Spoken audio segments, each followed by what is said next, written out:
এরপরে প্রশ্ন হলো, পরিবারে বরকত থাকবে এর জন্য কিছু গুরুত্বপূর্ণ আমল নিয়ে আলোচনা করুন।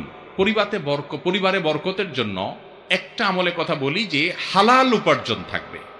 আমাদের বোনরাও অনেকে শুনছেন, মহিলারা আছে না, প্যান্ডেল আছে মহিলারা, মাশাআল্লাহ।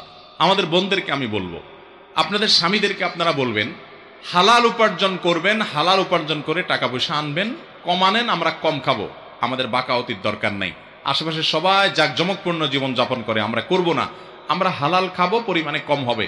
আপনি একটা জিনিস নিশ্চিত থাকেন, আপনার ছেলে মেয়ে যেগুলা হালাল উপার্জন থেকে বড় হবে, ওরা এক একটা মহা মানুষ হবে ইনশাআল্লাহ। আজকাল বেশিরভাগ ঘরে পোলাপান মানুষ হয় না, এর অন্যতম বড় কারণ হলো উপার্জনের ভেজাল। এই ভেজাল জিনিস খেয়ে ভালো মানুষ তৈরি হয় না, এটা একটা বাস্তবতা।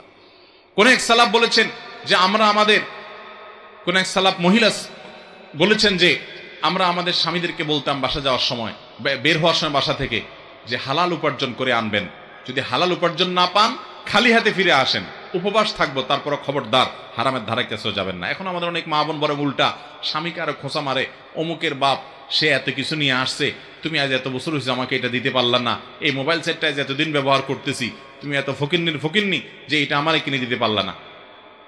ঠিক না বে ঠিক?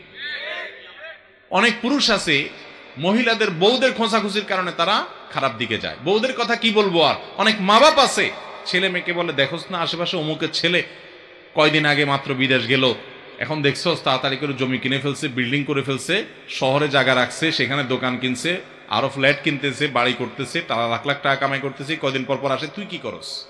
বলে না অনেক বাপ মা। আহারে বাপ মা, এই বাপ মা তার ভিতরে এই চিন্তাটা আসে না যে আমার ছেলে সৎ কিনা আরো অসৎ কিনা। অনেকে আছে 2 নম্বর পথে, হালাল হারাম বাজ বিচার নাই, 2 হাতে কামাই করতেছে। তো ওই রকম কামাই তো দরকার নাই। সৎ বাপ মা বলবে, বাবা হালাল পথে হাড় ভাঙা পরিশ্রম করে যা পাও সেটা নিয়ে আসো, আমরা অন্যদের সাথে প্রতিযোগিতা করব না, কারণ দুনিয়াতে চিরকাল থাকবো না, এগুলো সব ফালে রেখে চলে যেতে হবে, আমল নিয়ে যেতে হবে, অতএব হালাল কামাই করবা, হারাম আনবা না। এটা বলবে যে সে হলো আসল এবং আদর্শ বাবা এবং মা।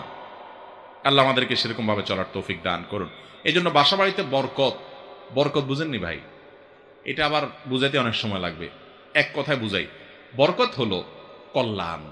একজনে মাসে 10,000 টাকা কামাই করে, কোন রকম ডাল ভাত খেয়ে তার সংসারটা চলে যায়, 20,000 টাকা কামাই করে, কোন রকম ডাল ভাত খেয়ে তার সংসার চলে যায়, আলহামদুলিল্লাহ।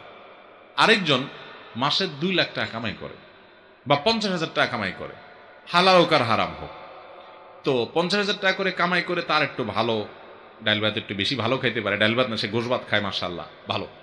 তো খেতে খেতে দেখা গেল হঠাৎ করে তার এমন এক রোগ দেখা দিল, এমন এক খরচের খাত দেখা দিল যে একসাথে 5 লাখ 7 লাখ টাকা টান দিল। আর ওই বেচারার ওই 10,000 ভিতরেই আল্লাহ তাআলা তার দিন পার করে দিল। এটাকে বলে কল্যাণের 10,000। কল্যাণের 10,000 অকল্যাণের 50,000 না 50 লাখের চাইতে উত্তম। এই জন্য হালাল উপার্জন করতে হবে, 1 নম্বর শর্ত।